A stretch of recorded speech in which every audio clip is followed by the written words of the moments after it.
ಭರತ ಖಂಡದ ರಕ್ತ ರಕ್ತ ಕ್ರಾಂತಿಯ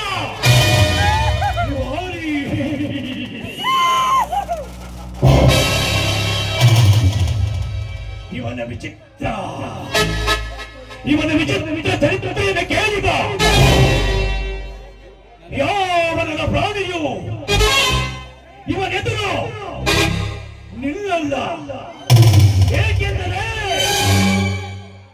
ಇವನ ಕಣ್ಣಿಗೆ ಬಿದ್ದು ಎಪ್ಪುಗಟ್ಟಿನ ರಕ್ತದ ಬಾಣಗಳು ಮುಳುಗಿ ಸಿಡಿದಾಗ ಒಂದು ರಕ್ತದ ಮಳೆಯಲ್ಲಿ ಇವನು ಬೆಳೆದಿದ್ದು ಚಾಕು ಚೈನುಗಳ ಜೈಕಾರ ನಾದದಲ್ಲಿ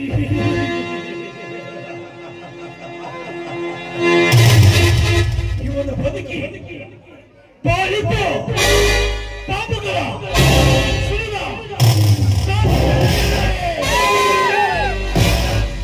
ಇವನ ಮಿಂಚಿ ಮುಗುಲಿಗೆ ಬಿದ್ದು ಕೊಲೆಗಳ ಮಾಲೆಯಲ್ಲಿ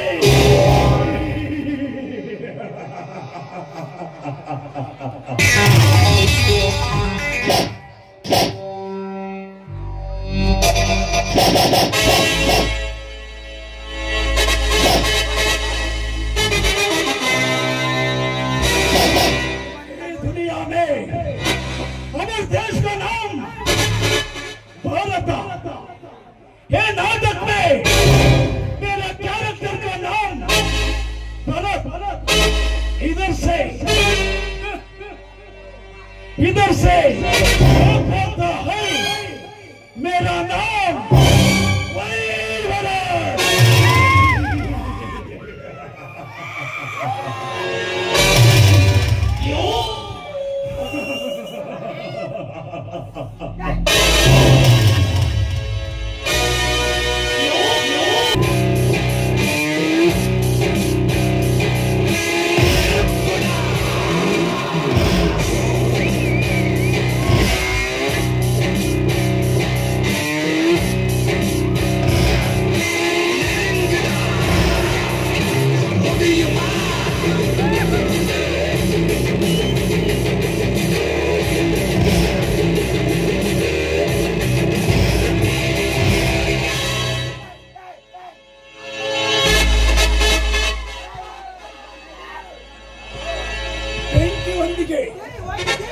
ಬೆಂಕಿಯೊಂದಿಗೆ ಸರಸವಾಗಿ ಮಿಂಚಿಗೆ ಮುತ್ತಿಟ್ಟ ಸಿಡಿಲ ರಾಜ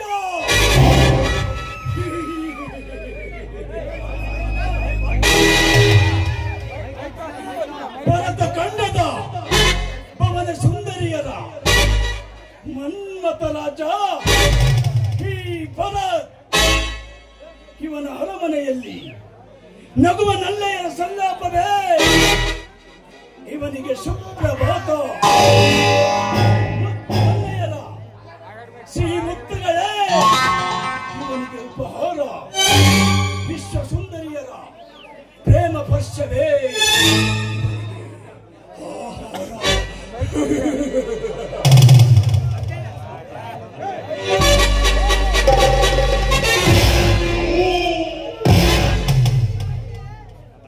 ಕಾಣುವುದೇ ಹಾಲಪ್ಪನ ಮನೆಯ ಮುಂಭಾಗದ ಅಂಗಳದಲ್ಲಿ ರಂಗೋಲಿ ಹಾಕುತ್ತಿದ್ದಾಳೆ ಆ ರಂಗಿನ ಬಾಲೆ ಸಾಗರಿ. ಸಮುದ್ರದ ಮೇಲೆ ಅಲೆ ಅಲೆಯಲ್ಲಿ ಬರುವಂತೆ ಕಾಣುತ್ತಾಳೆ ಸಾಗರಿ. ಕತ್ತಲೆಯಲ್ಲಿ ಮಿಂಚಿನಂತೆ ಮಿನುಗುತ್ತಾಳೆ ಆ ಚಂದ್ರ ಚಕೋರಿ.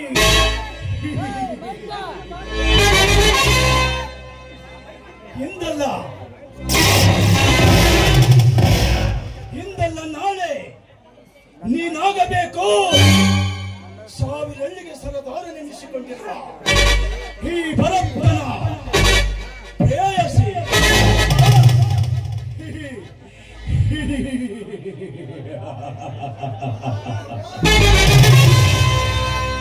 ರಸಿಕನ ಮಾತಿಗೆ ಹೊರದು ಇಲ್ಲದಿದ್ದರೆ ನಿನ್ನ ಬಾಲಿನಲ್ಲಿ ಬೀಸುವೆ ಮೋಸದ ಬಲೆ.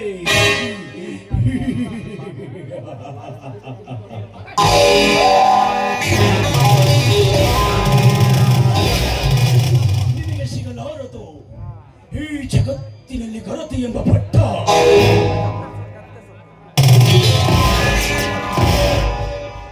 ಹಿಂದೆ ಬರುವೆ ಬರುವೆ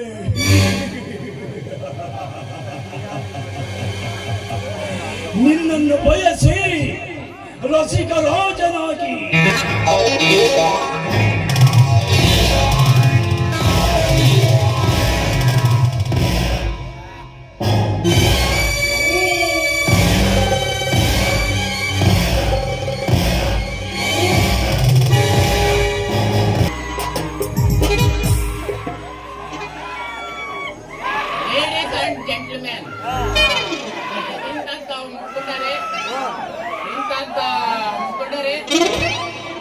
ನೋಡಕ್ಕಂತ ಬಂದಿರೋ ನಮ್ಮ ಅಂತರೆ, ನಮ್ಮ ಅಕ್ಕರೆ, ಆಂಟಿರೆ,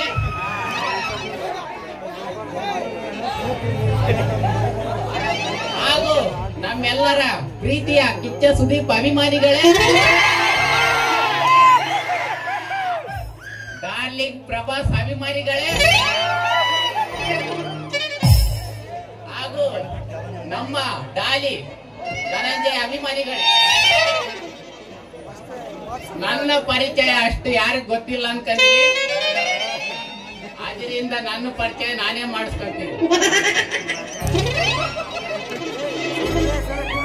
ಆ ದೇವರು ನನ್ನ ಎಲ್ಲೋ ಉಡ್ಸ್ಬೇಕಾಗಿತ್ತು. ಹೋಗಿ ಹೋಗಿ ಇಂತ ಭಾರತ ದೇಶ ಬಿಡಿಸ್ಬಿಟ್ಟಿದ್ದಾರೆ.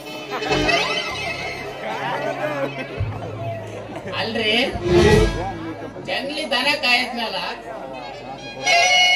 ಈ ಅಂಗಡಿ ವ್ಯಾಪಾರ ಮಾಡದ್ನಲ್ಲ, ನನಗಂತೂ ತಿಳಿತಾನೇ ಇಲ್ಲಪ್ಪ. ನಮ್ಮ ಕೆಂಚಿ ತಾತನ ಜೊತೆಗೆ ಆಕಳ ಕಾಯ ನಮ್ ತಾತ ಎಂತೆಂತ ಡೈಲಾಗ್ ಹೇಳ್ತಿದ್ನಂದ್ರೆ,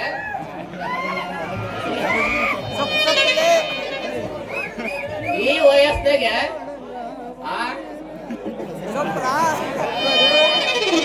ಯಾಕೆ ನಾನು ಬೆಟ್ಲಾಕಂದಿ ಅಂತ ಕೇಳಿದ್ರೆ, ನಮ್ಮ ಕಾಲದಾಗೆ ಕರೆಂಟ್ ಇರ್ಲಿಲ್ಲಪ್ಪ, ಯಾವ ಮನೆಗೆ ಹೋಗಿ ಏನೆಲ್ಲೋ ಮಾಡ್ಬರ್ತಿದ್ದೆ. ಈ ಕಾಲದಾಗ ಕರೆಂಟ್ ಇದ್ದಿದ್ದಕ್ಕೆ ನಾನು ಬೆಟ್ಲಾಕಂತಿರ್ತಿದ್ದೀರ ಅಂತ ಹೇಳ್ತಿದ್ದೆ. ಅಲ್ಲ,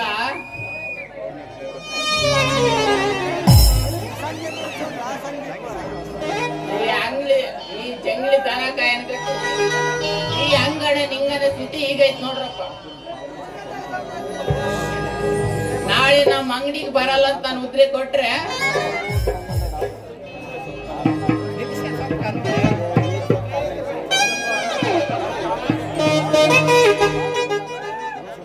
ನಾಳೆ ನಮ್ಮ ಅಂಗಡಿಗೆ ಉದ್ರಿ ಬರಲ್ಲ ಕೊಡಲ್ಲ ಬಂದ್ರ ಅಂತ ಕೊಟ್ರೆ ನಾಳೆ ಅವ್ರು ನಮ್ಮ ಅಂಗಡಿಗೆ ಬರಲ್ಲ ಅಂತ ನಾನು ಉದ್ರಿ ಕೊಟ್ರೆ ಹಿಂದಿನ ಸಾಲ ತಗ ಮುಂದಿನ ಸಾಲ ಇರ್ಲಿ ಅಂತಾರೆ. ಎಂತೆಂತ ಜನಗಳಿಗಿತ್ತು ನನ್ ಕೂತ್ ನಂದಪ್ಪ.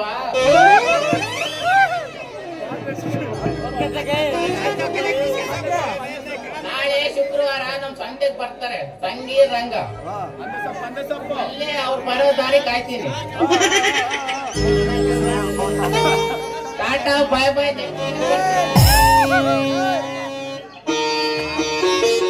ಹನ್ನೊಂದಾದ್ರ ಮೇಲೆ 12.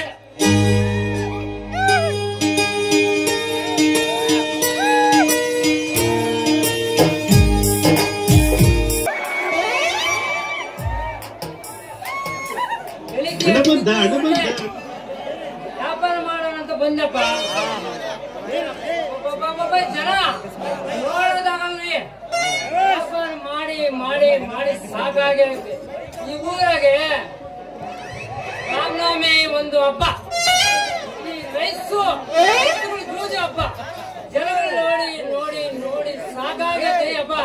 ಈ ಹೆಣ್ಮಕ್ಳು ನಮ್ಮ ಹತ್ತ ಡ್ಯಾಮೇಜ್ ಹತ್ತ ನಮ್ದು ವಯಸ್ಸಾಗೈತೆ ಹುಡುಗಿ ನೋಡವ ಅಂದ್ರೆ ಇಲ್ಲಪ್ಪ ನಿನಗೆ ವಯಸ್ಸಾಗೈತೆ ಸಿಗಂಗಿಲ್ಲ ಸುಮ್ಮನೆ ಹಂಗೆ ಬ್ರಹ್ಮಚಾರಿ ಇದ್ದಂಗಿತ್ತು ಬಿಡಲಿ ಅಂತಾಳೆ. ಏನ್ ಮಾಡೋಣ ಈ ಹಳೆ ಹುಡುಗರದ್ದು ಒಂದು ಗಾಟ. ಹುಡುಗಿ ನೋಡಕ್ ಅಂತ ಹೋದ್ರೆ ನಾವು ಯಾವ ಮಾಡಕ್ ಹೋದ್ರೆ ಹಿಂದೆ ಮಾಡಕ್ ಏನ್ ಮಾಡೋಣಪ್ಪ. ಎದ್ದು ಕೂಡ ಉಪ್ಪಿನಕಾಯಿ ನೋಡಿದ್ರೆ ಸಾಕು ಆಗ್ಲಿ. ರಸ್ತೆ ಬಾತೆ ಬೇಡ್ರಿ ಏನ್ ಮಾಡ್ತಾ ಪ್ಲಾಟ್ ನೀವು ಹೇಳಿದ್ಬಿಟ್ಟು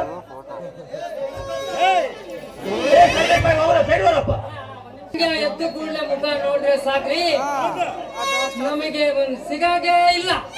ಒಂದು ಆಯಮ್ಮನ ಹಿಂದೆ 4-5 ಜನ ಹುಡುಗ ನಾವು ನೋಡೋಣ ಅಲ್ಲಿ ಇಲ್ಲಿ ಸೊನ್ನೆ ತಿರುಗಾನಂದ್ರೆ ನಮ್ಮಂತ ಹುಡುಗರಿಗೆ ಸಿಗಾಕಿಲ್ರಿ. ಏನ್ ಮಾಡ್ತೀಯಪ್ಪ ಒಂದೇ ಒಂದು ಅಜ್ಜ ನೋಡ್ಕೊಂಡ್ರೆ ಸಾಕು. ಇಲ್ಲ ನಾದ್ರು ವಯಸ್ಸಾದವ್ರ ಕಟ್ಕೊಂಡ್ ಬಿಟ್ರೆ ನಾವು ಆರಾಮ ಬೆಚ್ಚಿಗಿರ್ಬೋದು ನೋಡ್ರಿ ಅಣ್ಣ. ಏನೇ ಆಗ್ಲಿ ಇವತ್ತು ಶುಕ್ರವಾರ ಸಂಜೆ ಅವಳು ಸಿಕ್ತಾಳ. ನಾನು ಹೋಗಿ ಒಂದು ಕಾಣ್ತೀನಿ ಮದುವೆ ಇಲ್ಲ ಹೋಗಿ ಬರ್ತೀನಿ ಅನ್ನೋರೆ ತಾಡು ನಾನು ಬರ್ತೇನೆ. ಯಾರಿಗಿಲ್ಲ ನೀವೇ ಮಾಡ್ಕೊಂಡು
ಇಷ್ಟೊಂದು ಕಪಟತನದಿಂದ ಮೆರೆಯುವ ಈ ಕಟ ಸರ್ಪಕ್ಕೆ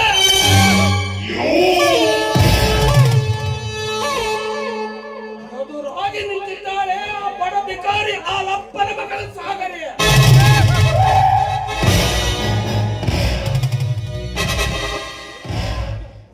ಸಾಗರಿ ಇಂದಲ್ಲ ನಾಳೆ ಆದರೂ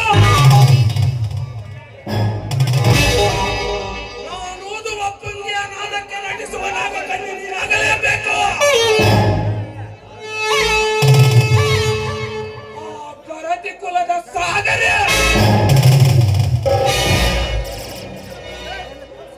ಸಾಗರಿ ನಿನ್ನ ಅಣ್ಣನನ್ನು ನನ್ನ ಮನೆಯಲ್ಲಿ ಕೆಲಸಕ್ಕೆ ತಿಟ್ಟುಕೊಂಡಿರುವುದು ಏತಕ್ಕಾಗಿ ಗೊತ್ತಾ? ನಿನ್ನ ಕರತಿಯ ಗುಟ್ಟನ್ನು ಕತ್ತರಿಸುವುದಕ್ಕಾಗಿ.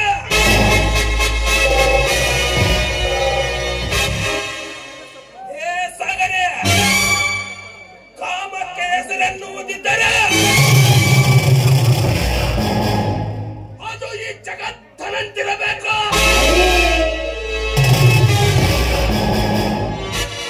ಈ ಜಗತ್ತನ ಕಾಮದ ಕಣ್ಣಿಂದ ತಪ್ಪಿಸಿಕೊಂಡಿರುವ ಬಾಲೆ ಈ ಭೂಮಿ ಮೇಲೆ ಹುಟ್ಟಿಲ್ಲ, ಮುಂದೆ ಹುಟ್ಟುವುದೂ ಇಲ್ಲ. ಒಂದು ವೇಳೆ ಹುಟ್ಟಿದ್ದೇ ನಿಜವಾದರೆ ಈ ಜಗತ್ತನ ಮಂಚದ ರಾಣಿ ಆಗಲೇಬೇಕು.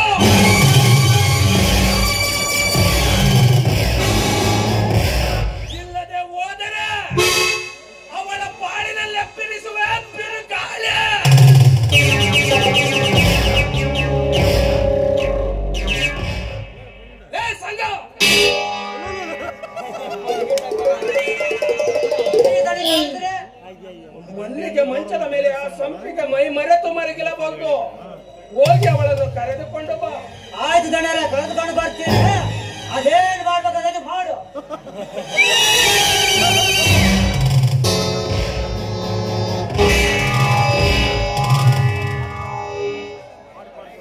ಈ ಸಂಪಿಗೆ ನನ್ನ ಕೈ ಸೇರಿ ಹಿಂದಿಗೆ 3 ವರ್ಷ ಕಳೆಯಿತು. ಆದರೆ ಅವಳ ಮೈ ಮೇಲೆ ನನ್ನ ಕೈ ಸಾಕಿಲ್ಲ. ಆದರೆ ಅವಳನ್ನು ಇಂದು ಒಂದು ಮಾತು ಕೇಳುತ್ತೇನೆ. ನನ್ನ ಮಾತಿಗೆ ಒಪ್ಪಿದರೆ ಸರಿ, ಇಲ್ಲದೆ ಹೋದರೆ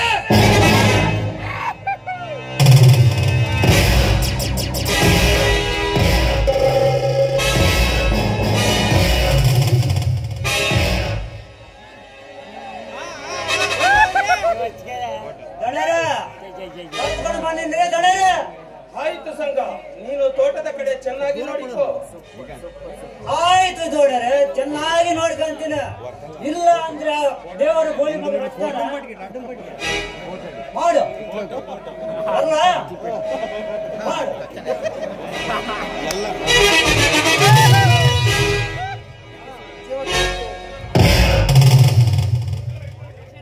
ಸಂಪಿಗೆ, ಏಕೆ ನನ್ನ ಮುಖ ಬಾಡಿದಾಗಿದೆ? ಏಕೆ ಮೈಯಲ್ಲಿ ವಿಷಾದಿಲ್ಲವೇ? ಅರೆ, ನನಗೇನಾಗಿದೆ ಶ್ರೀಮಂತ್ರಿ? ಇಂದಿನಿಂದ 3 ವರ್ಷದಿಂದ ನಿಮ್ಮ ಈ ಅರಮನೆಯಲ್ಲಿ ಹಾಯಾಗಿ ಕಾಲ ಕಳೆಯುತ್ತಿದ್ದೇನಲ್ಲ. ಅಂದರೆ ನನ್ನ ಮನೆ ಸೇರುವುದಕ್ಕಿಂತ ಮೊದಲು ನಿನ್ನೆಲ್ಲಿ ಕಾಲ ಕಳೆದೆಯಾ? ಹಾಗಲ್ಲ ಶ್ರೀಮಂತ್ರಿ, ನಾನು ಹೇಳಿದ್ದೆ ನೋಡಿ, ನನಗೆ ತಂದೆ ತಾಯಿ ಬಂಧು ಬಳಗ ಅಂತ ಯಾರು ಇಲ್ಲ. ಅಷ್ಟೇ ಇಲ್ಲ, ನಾನೊಬ್ಬಳು ಯಾರದೋ ಮನೆಯಲ್ಲಿ ಬೆಳೆದಿರುವ ಅನಾಥ ಹೆಣ್ಣು. ಹಾಗಿದ್ದ ಮೇಲೆ ನಿಮ್ಮ ಅರಮನೆಯನ್ನ ಸೇರಿಕೊಂಡ ಮೇಲೆ ಹಾಯಾಗಿ ಕಾಲ ಕಳೆಯುತ್ತಾ ಇದ್ದೀನಿ ಅಂತ ಹೇಳಿದೆ. ನೀನೇನೋ ಆಯಾಗಿರುವ ಸಂಪಿಗೆ, ಆದರೆ ಈ ನಿನ್ನ ಮುದ್ದಾದ ಮುಖ ನೋಡಿದ ಕ್ಷಣ ನೋವನ್ನು ಅನುಭವಿಸುತ್ತಿರುವೆ. ಇದೇನ್ ಶ್ರೀಮಂತ್ರೆ, 3 ವರ್ಷದಿಂದ ಹಿಂದೆ ಇರುವ ನೋವು, ಆತಂಕ ಇಂದೇಕೆ ನಿಮ್ಮ ಮನಸ್ಸಿನಲ್ಲಿ ಬಂದಿರುವುದು? ನೋಡು ಸಂಪಿಗೆ, ನಾನು ಮನಸ್ಸು ಮಾಡಿದ್ದರೆ ನಿನ್ನನ್ನು ಪರದೇಶಕ್ಕೆ ಕಳುಹಿಸಿ ಲಕ್ಷ ಲಕ್ಷ ಹಣ ಗಳಿಸಬಹುದಿತ್ತು. ಆದರೆ ನಿನ್ನ ತುಂಬಿ ತುಳುಕುವ ಯೌವನ ನನ್ನನ್ನು ಹುಚ್ಚನನ್ನಾಗಿ ಮಾಡಿಬಿಟ್ಟಿದೆ. ನೀನಾಗಿಯೇ ನೀನು ಒಲಿದು ಬರುವ ತನಕ ನಾನು ನಿನ್ನನ್ನು ಮುಟ್ಟಲಾರೆ. ನಿಜವಿದೆ ಶ್ರೀಮಂತ್ರೆ ನಿಮ್ಮ ಮಾತು. ನೋಡಿ, ನಾನೇನಾದ್ರೂ ಮನಸ್ಸು ಮಾಡಿದ್ರೆ ನಿಮ್ಮನ್ನ ಮಂಗನಂತೆ ಕುಳಿಸಬಹುದಾಗಿತ್ತು. ಬಟ್ ನಾನು ನಿಮ್ಮ ಮನೆಯಲ್ಲೇ ನಿಮ್ಮೊಂದಿಗೆ ಕಾಲ ಕಳೆಯಬೇಕು. ಅಷ್ಟೇ ಇಲ್ಲ, ನಿಮ್ಮ ಮನೆಯಲ್ಲಿ ಅನ್ನ ಉಂಡಿದ್ದೇನಲ್ಲ, ಅದರ ಋಣವನ್ನ ತೀರಿಸಬೇಕು ಅಂತ ಸುಮ್ಮನಿರುವೆ ಅಷ್ಟೇ. ಅಂದರೆ ನಿನ್ನ ಕೊನೆಯ ತೀರ್ಮಾನ? ನೋಡಿ ಶ್ರೀಮಂತ್ರೆ, ನಿಮಗಾಗಿ ಬಂದಿರುವ ಈ ಹೆಣ್ಣು ನಿಮ್ಮ ಮನಸ್ಸನ್ನ ಸಂತೋಷ ಪಡಿಸುತ್ತಾ ನಿಮ್ಮೊಂದಿಗೆ ಹಾಡಿ ಕುಣಿದು ನಲಿಯುವುದೇ ವಿನಃ ನಿಮ್ಮ ಈ ಬಾಯಿ ಮಾತಿಗೆ ಹೆದರಿ ಎಂದಿಗೂ ನಾನು ನನ್ನ ಶೀಲವನ್ನ ಕಳೆದುಕೊಳ್ಳುವುದಿಲ್ಲ ಶ್ರೀಮಂತರೇ. ತಿಳಿಯದೆ ಇನ್ನೇನು ಉಳಿಯಿತು ಸಂಪಿಗೆ? ಇಷ್ಟೊಂದು ಹಠ ಸಾಧಿಸುತ್ತಿರುವೆ ಅಂದ ಮೇಲೆ ನಿನ್ನ ದಾರಿಗೆ ನಾನು ಅಡ್ಡ ಬರಲಾರೆ. ಆದರೆ ನಾನು ಮನಸ್ಸಿಟ್ಟ ಕೆಲಸಕ್ಕೆ ನಿನ್ನ ಸಹಾಯ ಬೇಕು. ಸಹಾಯ ಮಾಡಿದರೆ ಮಾತ್ರ ನೀನು ಗರತಿಯಾಗಿ ಬಾಳಲು ಸಾಧ್ಯ. ನೋಡಿ, ಮೊದಲ ವಿಷಯ ಏನು ಅಂತ ತಿಳಿಸಿ, ಆಮೇಲೆ ನಂತರ ನಾನು ವಿಚಾರಿಸಿ ನಿಮಗೆ ತಿಳಿಸುತ್ತೇನೆ. ನೋಡು ಸಂಪಿಗೆ, ನೀನು ಆ ಭರತನ ಜೊತೆ ಪ್ರೇಮದ ನಾಟಕವಾಡಿದರೆ ಆ ಪಡಪಿಕಾರಿ ಆ ಅಪ್ಪನ ಮಗಳು ಸಾಗರಿ ನನ್ನ ಕೈ ಸೇರುತ್ತಾಳೆ. ಅವಳನ್ನು ಪರದೇಶಕ್ಕೆ ಮಾರಿದರೆ ಲಕ್ಷ ಲಕ್ಷ ಹಣ ನನ್ನ ಮನೆ ಸೇರುತ್ತದೆ. ಈ ಕೆಲಸಕ್ಕೆ ನೀನು ಒಪ್ಪಿದರೆ ಮಾತ್ರ ನೀನು ಗರತಿಯಾಗಿ ಬಾಳಲು ಸಾಧ್ಯ. ಆಯ್ತು ಶ್ರೀ, ನಿಮ್ಮ ಮಾತಿನಂತೆ ಆಗ್ಲಿ. ಯಾಕೆಂದ್ರೆ ಹೆಣ್ಣು ಮನಸ್ಸು ಮಾಡಿದ್ರೆ ಗಂಡುಗಳನ್ನ ನಾಯಿಯಂತೆ ಕುಡಿಸಬಹುದು ಅಲ್ಲ ಶ್ರೀಮಂತರೇ.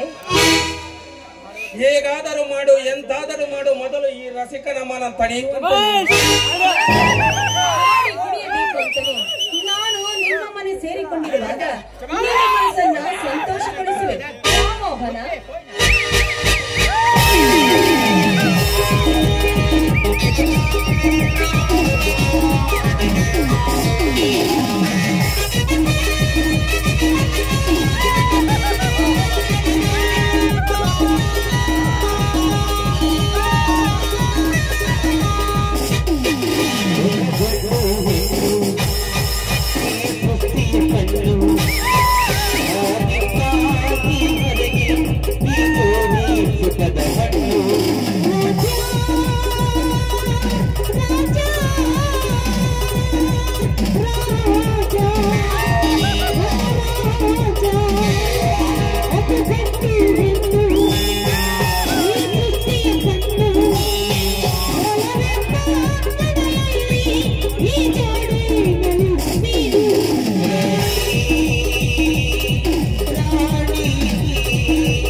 ಒಂದು ಗರ್ಭವಿದ್ದ ಹೀಗೆ ಎಂದು ಬಾಳಲಿ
ಸಂಪಿಗೆ, ನೀನು ಒಳಗಡೆ ಹೋಗಿ ಸ್ವಲ್ಪ ವಿಶ್ರಾಂತಿ ತೆಗೆದುಕೋ, ಮತ್ತೆ ನಾನು ಕರೆದಾಗ ಬರಬೇಕು. ಆಯ್ತು ಶ್ರೀಮಂತರೆ.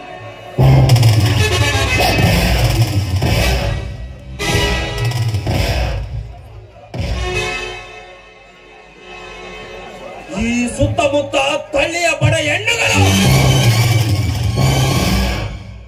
ಈ ಜಗತ್ತನ ಹೆಸರು ಕೇಳಿದರೆ ಸಾಲಾಗಿ ನಿಂತು ಕೈ ಜೋಡಿಸುವ ಈ ಸರದಾರನಿಗೆ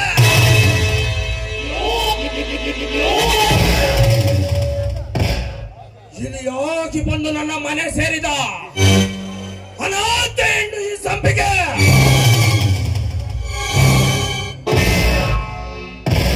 ಹುಲಿಯಾಗಿ ಬಿಟ್ಟಿದ್ದಾಳೆ. ಇವಳ ಎದುರು ಇಲಿಯಾಗಿ ಕೂರುವ ಸ್ಥಿತಿಯಲ್ಲಿ ನಾನಿದ್ದೇನೆ.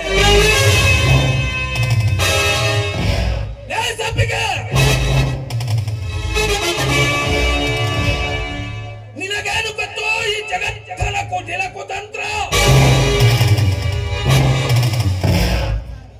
ಈಗ ನೀನು ಓದುವ ಪುಣ್ಯ ನಾನಕ್ಕೆ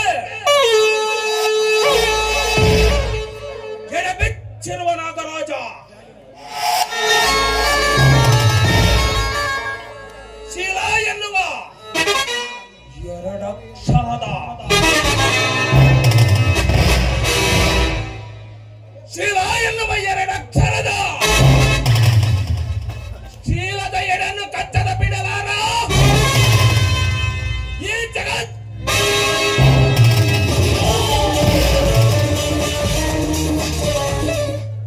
ಸಂಪಿಗೆ, ನಾನು ಒಂದು ಸಾರಿ ಕಣ್ಣಿಟ್ಟರೆ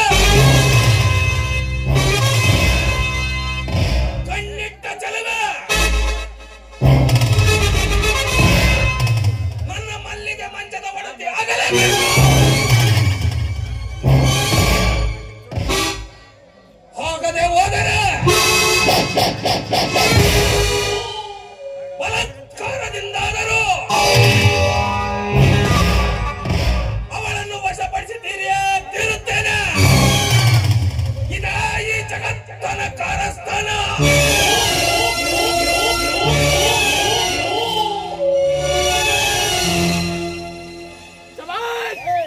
ಶ್ರೀಮಂತರೇ, ನಮ್ಮ ಅಣ್ಣ ಭರತ್ತೇನಾದರೂ ನಿಮ್ಮ ಮನೆಗೆ ಬಂದಿರುವೇನೆ? ಏಕೆ ಪುನೀತ್, ಬೆಳಗ್ಗೆ ಬಂದು ಹಾಗೆ ಹೊರಟು ಹೋದೆ? ಏನಕ್ಕಿಲ್ಲ, ನನ್ನ ಸ್ನೇಹಿತನಿಗೆ ಸ್ವಲ್ಪ ಹಣ ಬೇಕಾಗಿತ್ತು, ಅದಕ್ಕೋಸ್ಕರವಾಗಿ ನನ್ನ ಜೊತೆಯಲ್ಲೇ ಕರೆದುಕೊಂಡು ಬಂದೆ. ನಮಸ್ತೆ ಶ್ರೀಮಂತರೇ. ಈಗ ನೀನು ಏನು ಕೆಲಸ ಮಾಡುತ್ತಿರುವೆ? ನೋಡಿ ಶ್ರೀಮಂತರೇ, ಪಾಪ ಇವನ ವಿದ್ಯಾಭ್ಯಾಸ ಎಲ್ಲ ಹಣದ ಅಡಚಣೆಯಿಂದ ಅರ್ಧಕ್ಕೆ ನಿಂತು ಹೋಯಿತು. ಈಗ ಕೆಲಸವಿಲ್ಲದೆ ಚಟಪಡಿಸುವುದನ್ನ ಶ್ರೀಮಂತರೇ. ಹೌದು ಶ್ರೀಮಂತರೇ, ನಮ್ಮ ದುರದೃಷ್ಟದಿಂದಾಗಿ ಚಿಕ್ಕಂದಿನಲ್ಲೇ ತಂದೆ ತಾಯಿಯನ್ನು ಕಳೆದುಕೊಂಡು ನಾನೊಬ್ಬ ಅನಾಥನಾಗಿರುವಾಗ ನನಗೆ ಇನ್ನೊಬ್ಬ ಅನಾಥ ಜೊತೆಯಾದ. ಆಗಿನಿಂದ ನಿಮ್ಮಂತ ಶ್ರೀಮಂತರ ಮನೆಯಲ್ಲಿ ಕೆಲಸ ಮಾಡಿ ವಿದ್ಯಾಭ್ಯಾಸ ಮಾಡಿದೆವು. ಈಗ ಮುಂದಿನ ದಾರಿ ನೋಡಿಕೊಳ್ಳಲು ನಿರ್ಧರಿಸಿದ್ದೇವೆ. ಆಯಿತು, ನಿನಗೆ ನನ್ನ ತೋಟದಲ್ಲಿ ಕೆಲಸ ಕೊಡುತ್ತೇನೆ. ನಡೀರಿ, ಈ ದಿನ ಎಲ್ಲರೂ ನಮ್ಮ ಮನೆಯಲ್ಲೇ ಊಟ ಮಾಡಿಕೊಂಡು